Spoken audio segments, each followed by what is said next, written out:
And with me have a very special gentleman here. He is representing America's Wounded Warrior amputees, Mr. BJ. Now, BJ, now we had this conversation before I got on the air. Now That's right. you got to tell everybody what the BJ stands for. That's right. Yeah, so I'm BJ Ganem. My full name is William Joseph Ganem, but my mom wanted to call me Billy Joe when I was young. I didn't like it. Had an aunt started calling me BJ, and it kind of stuck. It was easy to spell in kindergarten, but and it stuck, and that's me. I served in the United States Marine Corps. Was injured in 2004 due to a roadside bomb. Lost my leg there. I can't say lost it. I know it's over there somewhere, but You for it. I came back and really trying to figure out transition not only for myself but for every other vet that's ever served this country, and I think I figured it out with the organization we started in Sierra Delta. What we'll get in all that. And look, Yeah, I have questions, so just don't mind me. But but yeah, this is what I do. yes, sir. When it happened, how were you prepared? How were you mentally? Because I know I Hmm. know something like that. I had a issue with my leg last month. As a matter of fact, I Yep. was in the hospital for 3 days. And, I was never in a situation where I lost it. But of course, stuff starts running through your mind Right. because I had an infection in it. And I was like, okay, and they had gotten it out. But to that case, when you lost your leg, how did it set with you mentally? Obviously when it Right. first happened, and then the road to recovery and stuff like that. I struggled. I think just like I was 27 at the time, I turned 28 in Longstuhl, Germany, in the hospital. And you think about when you go over and serve, you're going to do your job or you might get killed. You don't think about the in between. Yeah. And that was one of the things that I really struggled with was I wasn't ready to be done being a Marine, and it was really hard to adjust to the fact that now I was going to be dependent on a prosthetic leg. I was going to be dependent on other people to help me, and just the minor things were going to be harder in life. So it took me a while, but we've had a lot of good support. A lot of people were there for me, and working with other people, working with people with disabilities all their life, really helped me to kind of come to a new place. And I feel like I'm on that road to recovery, and I'm thriving in life. And so, how do you, with your story, how do you go about helping other wounded warriors, and Sure. when they first go through this type of thing, and help bridge them over? Like I ended up being in Boston after the Boston Marathon bombings happened, and we got there like 3 days afterwards. And the first thing I told them is, you know, it's not the most glamorous club in the world, but welcome to the club. You're here, and we're going to do everything we can to help you. And that's the one thing that it is. There's no one right way, just like with anything in life, to overcome these different challenges. And what I pride myself on with what we do with veterans is that we meet them where they're at, what's going on in their life individually, and how can we work together to come through it. And that's what we do at Sierra Delta. We figure out where they're at and then how we can help them with their specific needs and lifestyle. Now, America's Wounded Warriors, they're to muster for a salute to service stroll That's right. during Super Bowl Saturday morning tomorrow at Ulele Spring and Tampa's Riverwalk. So tell us what that's all about. So we can't do the flag football game that we've been putting on for almost a decade now, where we had American veterans play against American NFL alumni. But we wanted to do something here in Tampa. It's a historic game. What's happening? Your Kansas City Chiefs are here against the home team, the Tampa Bay Buccaneers, and we thought the dog walk would be a safe way where we could gather and talk about what men and women like myself that have gone through the military are struggling with and why we need help. And we could do it in a safe way with this dog walk. And it really highlights what Sierra Delta does. We provide service dogs to veterans across the country.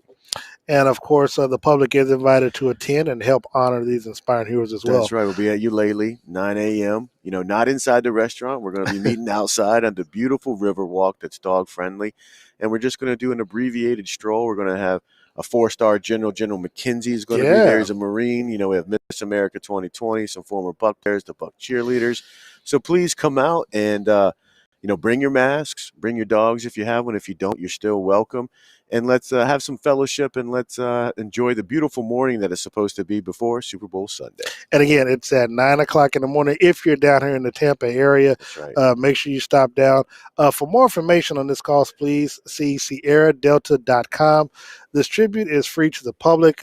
Obviously, again, SierraDelta.com. That's where you can go to get more information, to donate. If you're a wounded warrior, you here to to register, you said? That's right. Yeah, even just a vet. You don't even have to be wounded. Veterans, man, it's one team, one fight. We're a dying population, and these dogs can bring. All of us have experienced isolation and trauma last year with what this pandemic has caused. So now more than ever, we're trying to make this available to all veterans. So I want to get your thoughts on the game before we get out Yes, of sir. here. Who you got, man? And tell us why.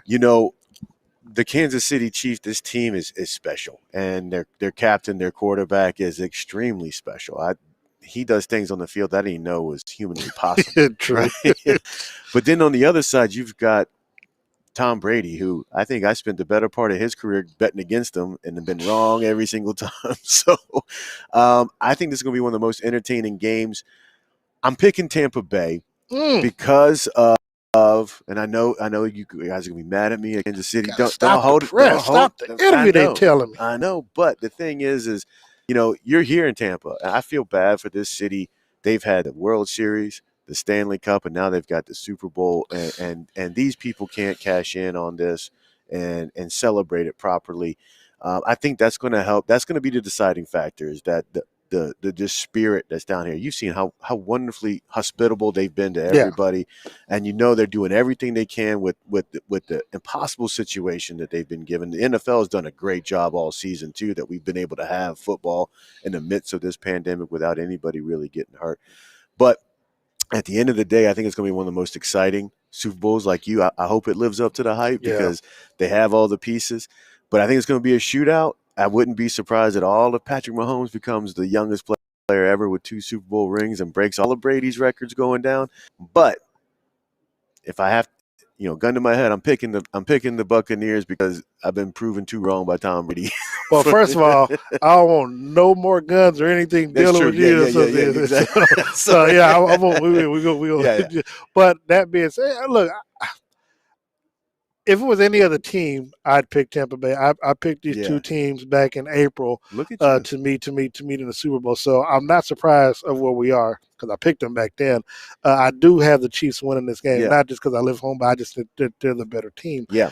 But at the end of the day, I think it'll be a one-possession game. I think it's going to be a high-scoring game. As much as I want to see defensively how these teams operate, I do think as the game progresses, they'll figure each other out and the offense will explode. But I just think based off of what Patrick and the team did last year, Patrick's play, I think Patrick really wants to have that coming out game. And you don't get a second chance to make a first impression, but I think he's going to try to do it this time around. I got the team winning 42-35. Oh, and to be able to beat Tom Brady in Tom Brady's basically house, he's got 6 rings on his fingers, and you be the up and coming, and you beat him there. Shoot, he's going to be writing his own history books after that. So I think you're right. I mean, it's going to be a spectacular event. BJ, we getting out of here, but again, let our audience know where they can go to the website to donate, register. SierraDelta.com. Find us on all the social media outlets as well. The more you like and the more you follow helps us get that corporate dollar so that we can get this to scale and help more vets and more dogs find their way home together. Appreciate it very much. We'll be back. I'll be talking with Steve Beuerlein in just a moment.